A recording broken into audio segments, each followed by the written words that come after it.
around what they've done because we don't have a good education, at least at the cab level, or maybe at the commission level, of what this process is and how they do it. And so getting educated first by number 4 there and learning about things would determine whether or not we have to set seasons and dates. Thank you. But I don't think you want to just keep going the way that we are because we're not getting the questions answered. So I think we need to step back, ask all these questions, evaluate it, and determine whether or not we want to go with option number 1. Thanks. Thank you, Paul. Further public comment?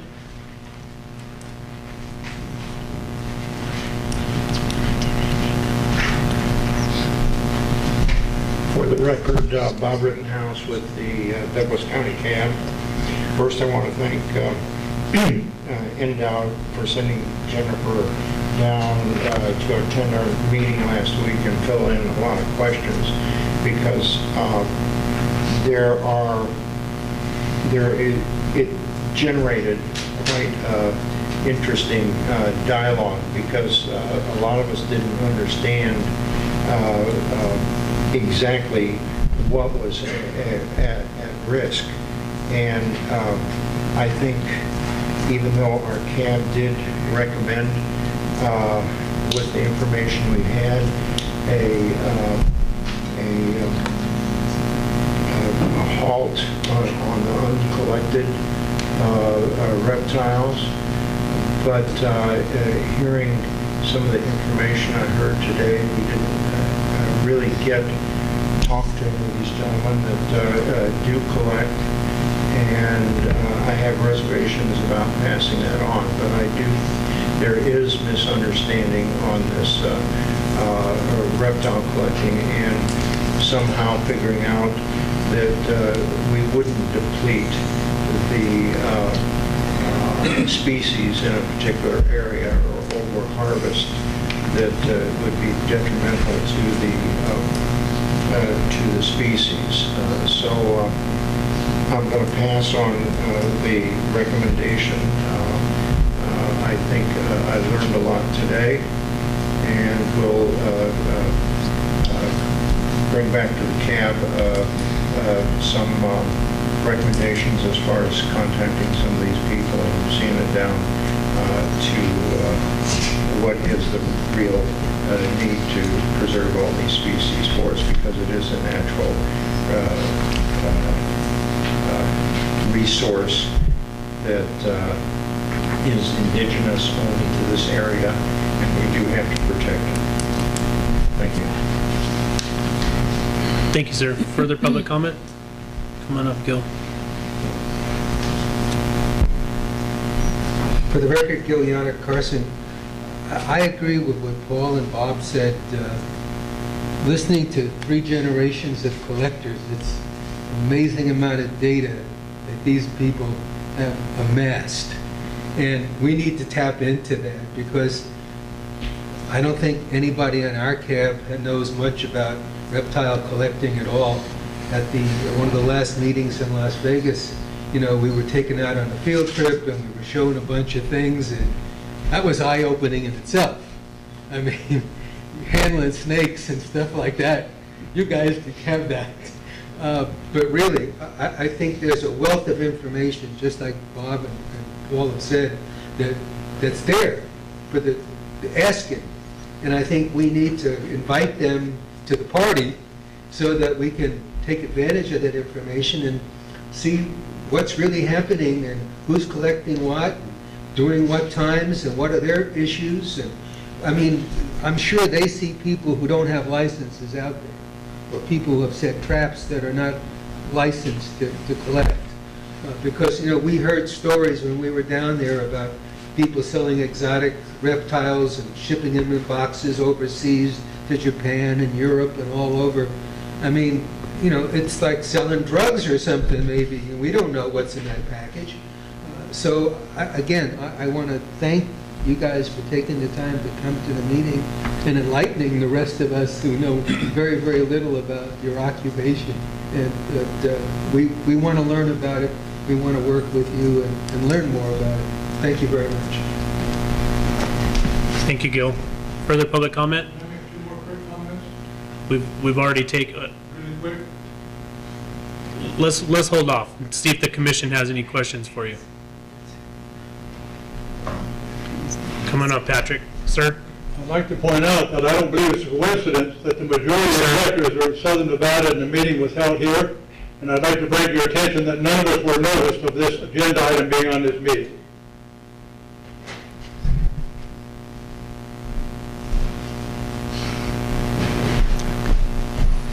Thank you for the opportunity to comment. For the record, I'm Patrick Donnelly with the Center for Biological Diversity.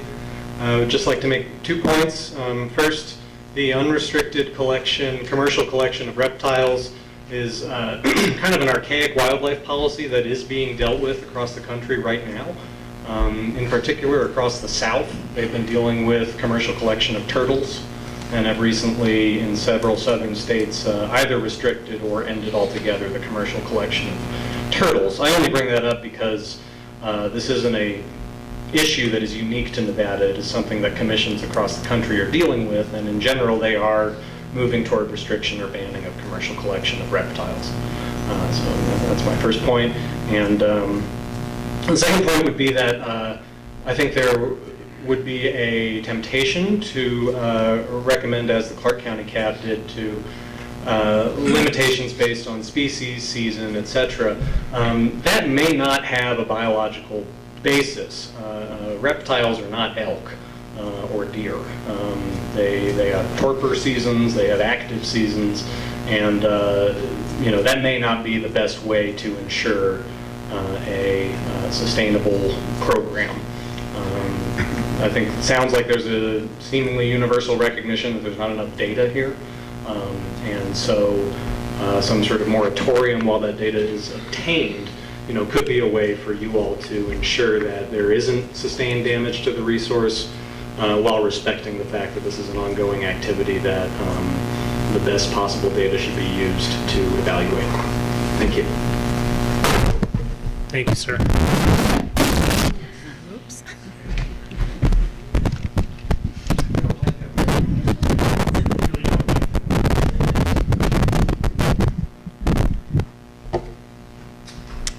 Yes, for the record, Fred Volz. Several comments in response to both the department's presentation and some of the public comment that's preceded that I'm going to be saying. First of all, the statistics and biological facts of the department presented a troubling picture for sustainability of the various reptile species, and also have a huge impact on the predator food chain in the desert and what they depend on to survive. Secondly, the population guesstimates are just that. They're very sketchy. We don't really know, and prudence and good stewardship would suggest we take a very conservative approach toward eliminating or transferring through these 14,000 known collected reptiles every year. Also, should be a real problem in everyone's mind that there's a pecuniary interest of those profiting and supposedly offering all of this information.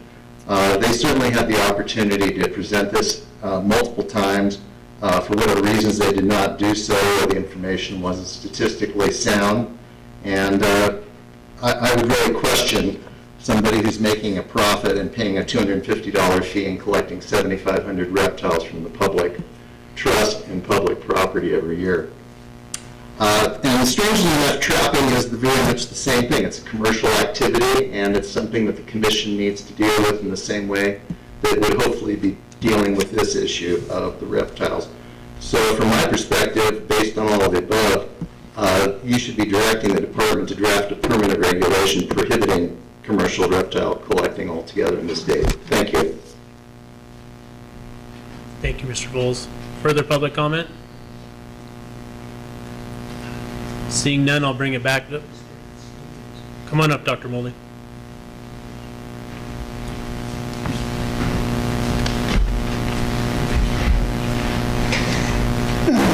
Mr. Chairman, Don Mouldy, Reno. I'm not clear what the comments have been that we're just now learning about data and that data is available we haven't seen. You just saw on the slides a few minutes ago the department has a database of thousands of animals, reptiles collected. The department has been collecting data for 30 years. as submitted by the collectors themselves.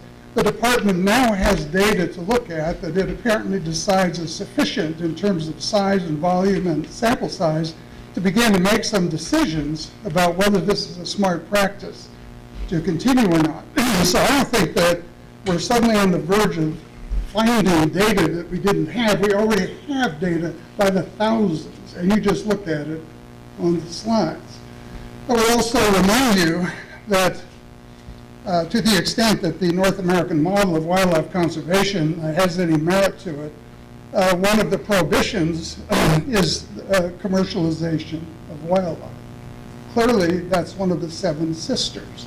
We're talking about commercial collection of reptiles. It would seem to me that's a violation of the North American model. So to the extent that you believe there's some merit to that, then I think you should factor the commercialization issue into your understanding of this topic. Thank you. Thank you, Dr. Mouldy. Further public comment? Seeing none, I'll bring it back to the commission. Questions or comments from the commission? Commissioner Hubbs.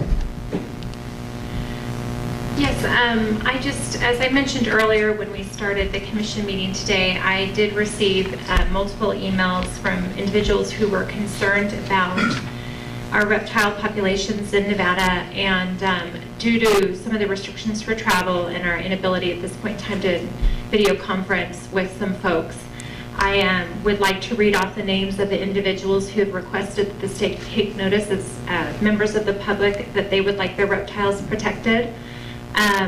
I have Laurel Nelson, James Banas, Jean Perry Jones, Stephanie Myers, Marcia Bolea, Tom Patton, Bob McKeever, Lauren Eisenberg, Anna Lula, Wilderick, and Stephen Stocking, as well as Patrick Donnelly. Personally, he came to my office. So in light of that, I think it's, as we get into these situations, it gets difficult when we have individuals who have been working out in the field for generations, and this is their livelihood. I think it's important that they came in today to tell their stories so we can take that into consideration.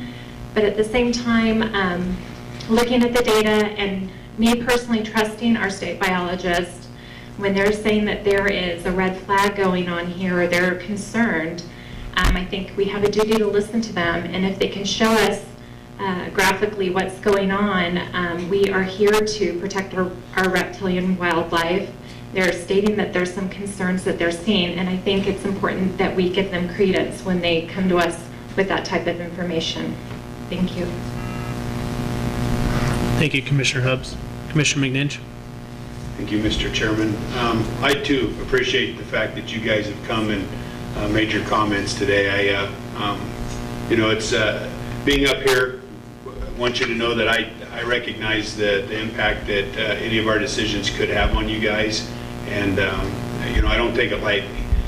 With that in mind, when I'm hearing terms like additive mortality, things like diminishing returns by effort in many areas, those things send a lot of red flags up the pole for me. We've got illegal activity going on out there. That's not to point blame at anybody. It's just those pitfalls. We went out and saw them. They're clearly having an impact on a large scale in a valley. It made an impact on me just seeing them. It gave me perspective, and when I see that kind of stuff, I have concerns. So I hear concerns with the data. Over time, some of that noise works out of the data, but concerns with the data, like the brakes aren't being aren't included in there, things that's going to happen from year to year. So that's really what I do believe. I do trust that the department's data is indicating that there's a lot more effort going into getting what's out there, and to me that's an indication of it's getting harder to find some of these things. It's getting harder to find hot spots, and so I do believe that there's a problem, and I do believe that we need to take some action to protect our resource. And I've got a lot of other thoughts, but I'll leave it at that for now. Thank you, Commissioner McNinch. Further commissioner comments?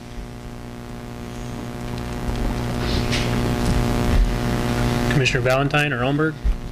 Commissioner Almberg? Yeah, I also agree. I think that the NDOW's own biologist speaks volumes when they're concerned about the lack of understanding of what's going on and their concerns. I think we need to pay attention.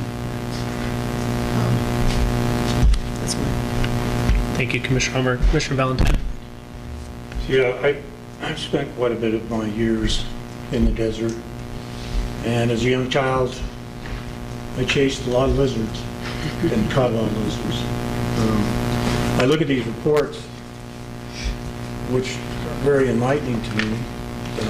I don't know how anybody can catch 10 horned lizards in 18 minutes, but I suppose you guys are experts and you can do it. I tend to look at this as a situation that I think we need to at least control somewhat, either through mandatory reporting and perhaps season setting in areas. That's my position. Thank you, Commissioner Valentine. Further commissioner comments? Commissioner Johnston?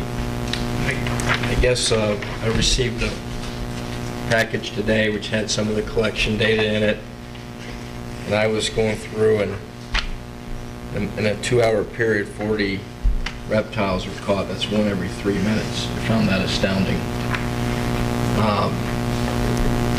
But what I have to put that in the context of what I've also seen out in the field when we were taken out and we saw pitfall trap after pitfall trap after pitfall trap. And then I hear today in this meeting from people with these commercial collection permits, well, those were just for scorpions. Well, the fact is, when we were taking the plywood off and looking inside, it wasn't just scorpions in there. A lot of reptiles. There was mammals. And so I didn't expect to hear today from those who were doing this that they actually had put those out in the field. A $250 fee and no limitation on season, take, nothing. It's kind of a free-for-all. I don't even think it's generating enough money for the department to process the data. If I remember the herpetologists speak about that. I have some real concerns about the numbers. I don't think I'm at the position where I would say I just outlaw all commercial collection at this point in time, but I certainly think something needs to be done. And I think one of the things that's very unfortunate is that those who are doing it legally are going to be penalized because people are doing it illegally. And that illegal activity is having an impact. And we saw it out there in Amargosa Valley. It was there. I mean, it was unbelievable sight to see. And that is an enforcement issue, but at the same time, when you create this commercial activity and put dollars at the end of the day, sometimes that's what needs to be addressed. I'm sensitive to the fact that people have been doing this for a long time, but it seems to me there's got to be some sort of balance that we can achieve here. Thank you, Commissioner Johnston, and I agree with what Commissioner Johnston had to say. And in fact, after going on that little tour, every time I drive by that location, it comes to mind and you think about it. And the fact that we were even there during what I understood was not a really active time, yet these traps were still loaded with everything that we've talked about today, pretty much. And that made an impact on me as well. And I too do not think we maybe necessarily need to end it entirely, but I think we need to look at some way to regulate it a little bit. In some respect, I don't know what direction we need to go with that, but the do-nothing approach to me is not a viable answer at this point. And if any commissioners have any thoughts on that, I don't. If we had to pick of those 4 choices, I don't know that I could pick. I think Ms. Newmark hit it on the head that you need to do maybe a combination of some of these items, but it really was it really impacted me when we saw those. And then, of course, Commissioner Johnston touched on it too, that these people have seen these. I mean, we've talked, one of the comments seemed like the plywood, when they took the plywood off, then most of them have plywood. Well, they did, but that picture was after someone took the plywood off. And yet, we're collecting, I understand the GPS idea that, yes, the GPS isn't accurate, and the GPS mark may have put me close to one of these traps, but obviously these people are collecting in the same places that someone is doing it illegally. And I don't know how we solve that, but to me, I mean, obviously they've seen them, and I don't know why, if they saw them and they know they're illegal, they weren't removed. Commissioner Johnston. I was unclear as to whether or not reptiles found in these traps were being then sold commercially and reported on the sheet, or being released and only the scorpions retained. But I think what I also heard was, oh, they were on the outside of the trap, under the wood. They weren't actually in the trap. So I wrote it down on my sheet. That seems problematic to me, very problematic.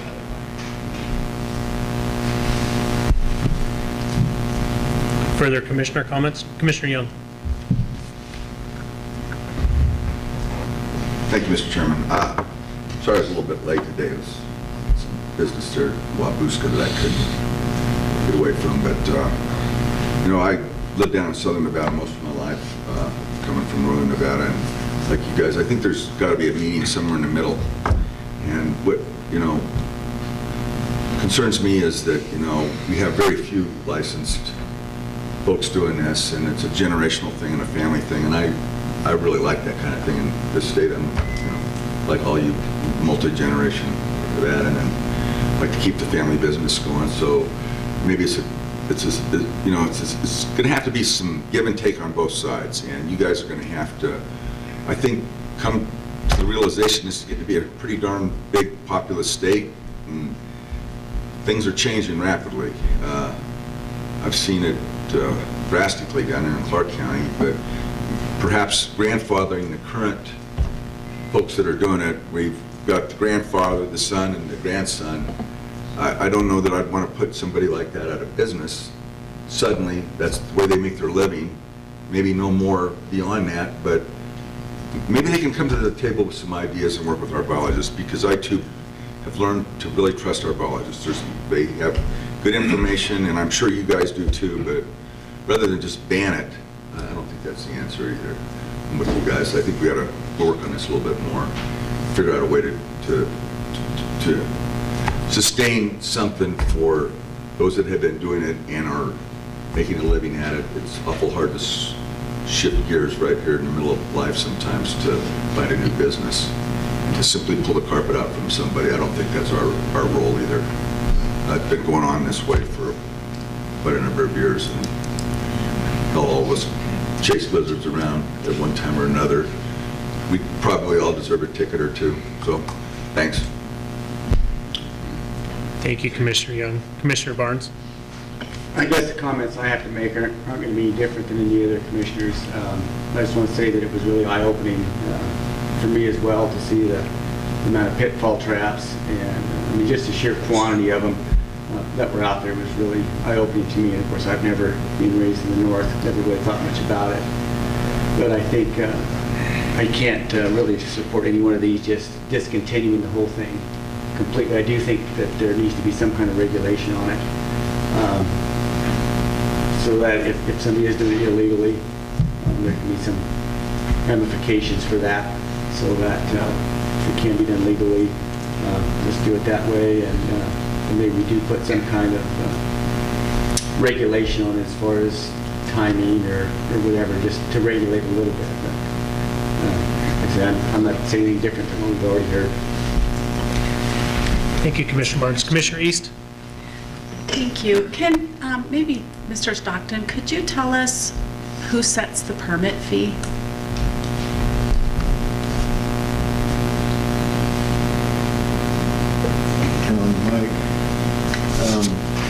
I can't tell you specifically. I'm almost positive that it's set by the legislature. Usually fees are set by the legislature in statute. Sometimes commissions are I haven't looked it up, so I don't know. But sometimes commissions are given leeway where the legislature will set a cap. You can charge up to this amount of a fee in order to administer the program, and then the commission sets what the fee is to provide enough to. So I'd have to research it, and I'll get back to you to get you an answer on that. But generally, the legislature sets either the fee or the cap, and then the commission works within the parameters set by the legislature. Okay, and Chairman, one more question for Ms. Newmark.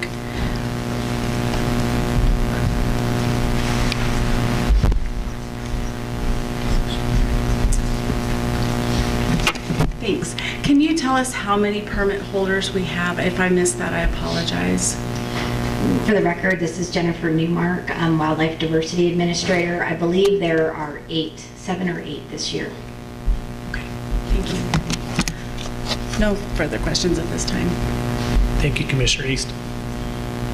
Commissioner Burbidge. Mr. Chairman. I'm going to go back to, there is one other thing I wanted to make a clarification on.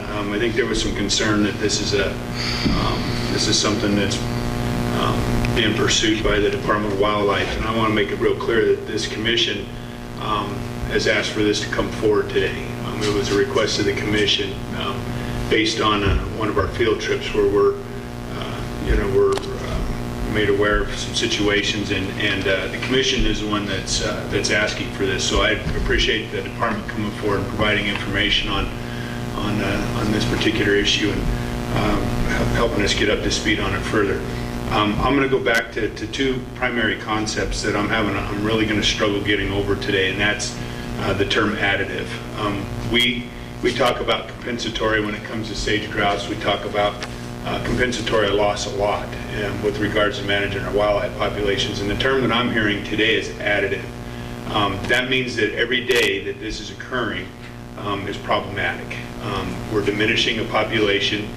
These populations are long-lived. They take a long time to recover. They're in a difficult environment. So I'm not convinced there isn't permanent damage already, based on the things that I'm seeing.